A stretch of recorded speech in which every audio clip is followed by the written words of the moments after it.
We're in the middle of a Fall Guys stream. I got knocked out. Rob's in game still.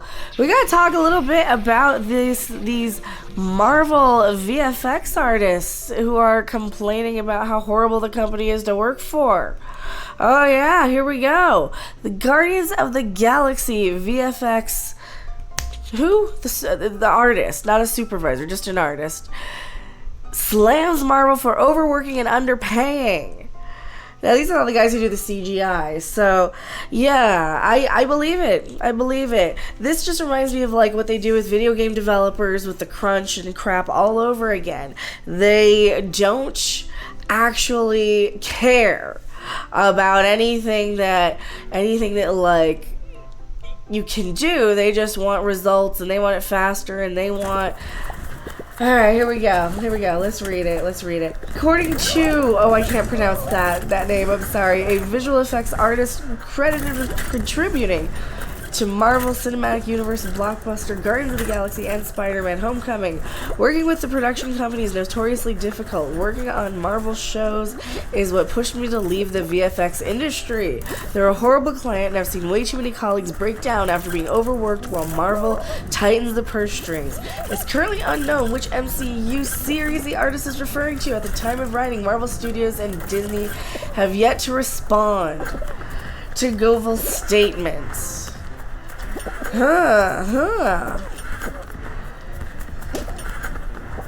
His tweet in response to a Reddit thread that similarly criticized Marvel Studios' treatment of VFX workers, initially written by you/independent, I can't read all those. The post is filled with VFX artists sharing their negative experiences. Did you win? Rob, are you still in game? No, I got eliminated. Okay, you got eliminated. Looks like everybody got eliminated. Holy crap.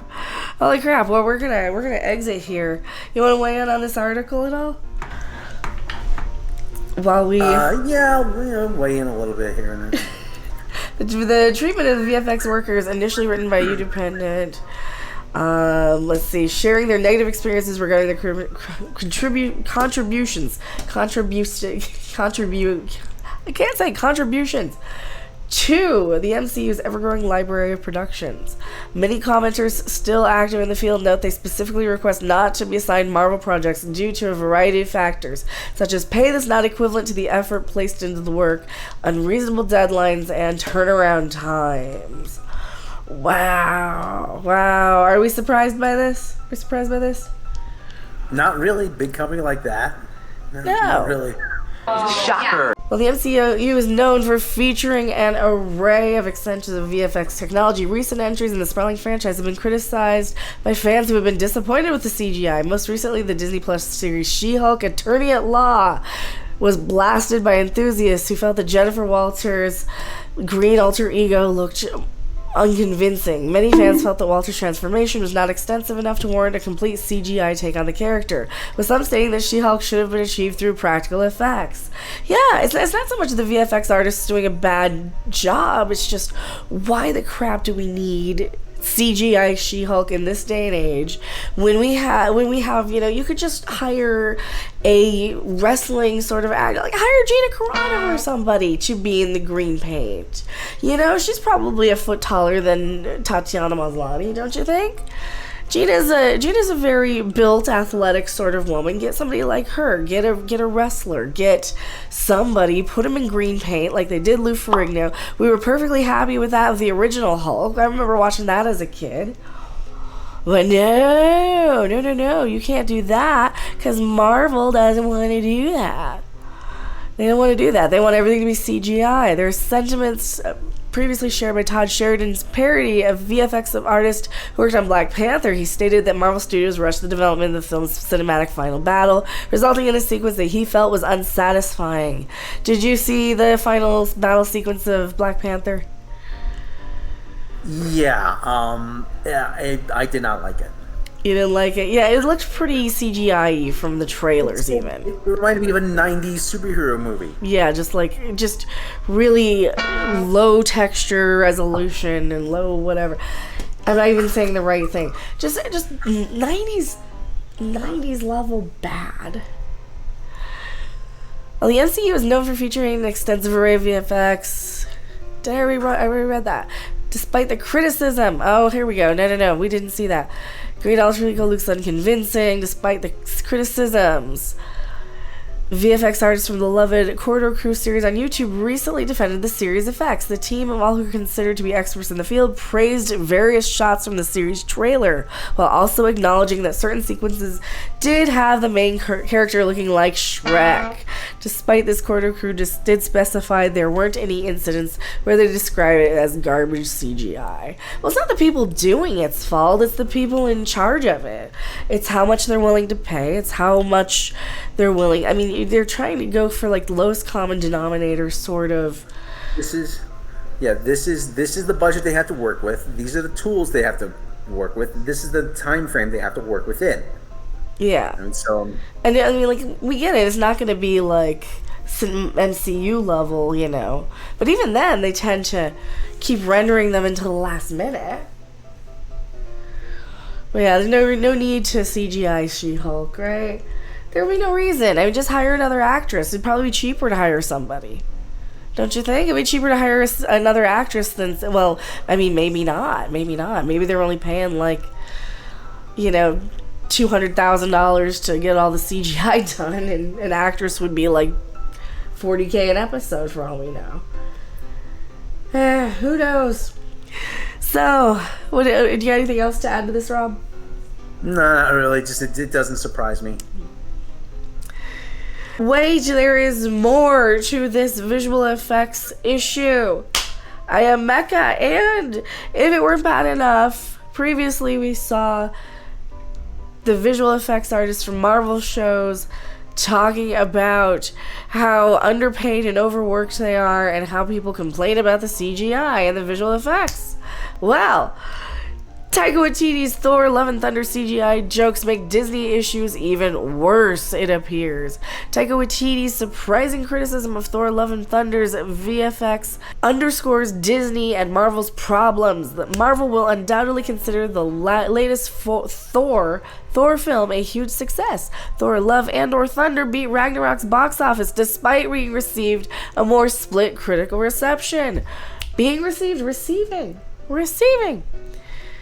Opening ahead of expectations and still performing strongly past its opening ticket sales salvo. That's weird. Online discussion regarding Thor Love and or Thunder has been far from uniformly positive. Most people think it's crap. Other people think it's a movie. Some people think it's a crap movie, and I think we can all agree that it's just there and it is a thing. It is a thing that nobody cares about. And it's not going to be something people rewatch. It's not going to be a movie that's going to stand the test of time. It's going to just fill a couple of hours of your day. You'll rent it on Redbox. You'll watch it on streaming. And that's all this movie's going to be. And I think we know that. I think we're aware of that. Viewers and critics alike have commented on problems with the CGI and visual effects, which sometimes feel decidedly subpar for a flagship Marvel movie. In part, this is likely because Thor Love and Thunder is the first Marvel movie to use the new technology first developed for The Mandalorian, and directors and cinematographers simply aren't used to using it yet. Rob, you know about this. Yeah, that's what the technology they're using is called volume. Yeah. And it renders out the effects in real time on a soundstage. So they're kind of reacting to everything on not even on blue screens, but just, they can see the effects, but the actors can't. Yeah. Yeah. So that's from my understanding. So they're just throwing everybody under the bus, saying, "Oh, you just aren't used to using it yet." It's such a cheap, quick way to copy and paste the work that somebody else did. If you're, Star Trek or it's called volume. It's being leveraged by Disney in many different films and TV shows. So hopefully there will be improvements in quality as people get used to it. You just gotta pay them better. This is their side of it. So we heard what the visual effects artists say. They say that they're overworked and underpaid, and they get crapped on for all this stuff, and they're stretched to their limits.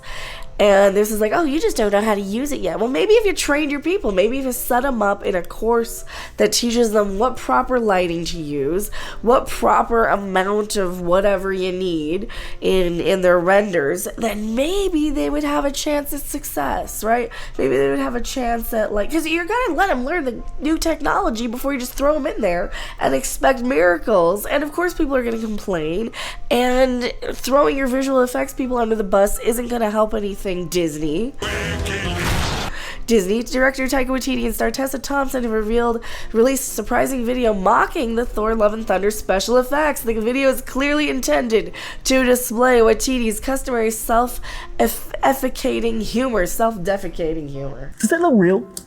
In that particular shot, no, actually. But the timing is particularly problematic, given it unwittingly attacks the groups who are becoming increasingly vocal about their problems. Working with Marvel, anonymous VFX artists have taken to Reddit to share their complaints, describing Marvel as a company too confident for its own importance that makes it impossible to demands at short notice. To be fair, Marvel, the problem is more significant than any one studio. There have long been reports of VFX artists working shocking hours for demanding clients in return for minimal pay, and yet, for all this is the case, Marvel's name comes up disturbingly often. One former Marvel VFX artist recently took to social media to reveal he had left the industry altogether after becoming frustrated with them. They're a horrible client, we talked about that, and I've seen way too many colleagues break down after being overworked while Marvel tightens the purse strings. The problem appears to be one that runs back to when Marvel first began producing its own films in the mid-2000s, long before the Disney acquisition, and Marvel Entertainment was then under the leadership of reclusive billionaire Ike Perlmutter, who was viewed as something of a spendthrift with the company. Ultimately, a personality clash ultimately forced Disney to conduct a major corporate restructure in 2015, with the film studio pulled out of Marvel Entertainment and placed under Feige's leadership. But it seems some of those critical lessons were never learned after Marvel's 2015 split. Undoubtedly, the coup has exacerbated the problem, which left many VFX houses with a massive backlog to deal with. In 2008, Marvel Studios was, to an extent, considered the new kids on the block, and its corporate culture wasn't particularly influential. Now it's an industry leader, setting the pattern for rival studios and networks. Yeah, whatever. And Waititi's ill-timed joke inadvertently points to the fact that visual artists who work for Marvel are becoming tired, stressed, and disillusioned with the house of ideas, and the result can be seen in mistakes they're slipping through into the final theatrical cuts, as seen in Thor Love and Thunder. Kind of don't mind it. Yeah, look. Some mistake. They mocked it 4 hours ago. I want to see the video of it. Oh, that's here. It's on Vanity Fair. Well, Rob can cut some of that in because it's going to be too much effort and time to cut it in live. So, I am going back to my live chat. Don't you guys go anywhere. Thanks for watching. If you liked it, make sure to hit that like button. And if you want to see more, don't forget to subscribe. See you in the next video. Bye! Doesn't make any sense, but I love it. Some mistake.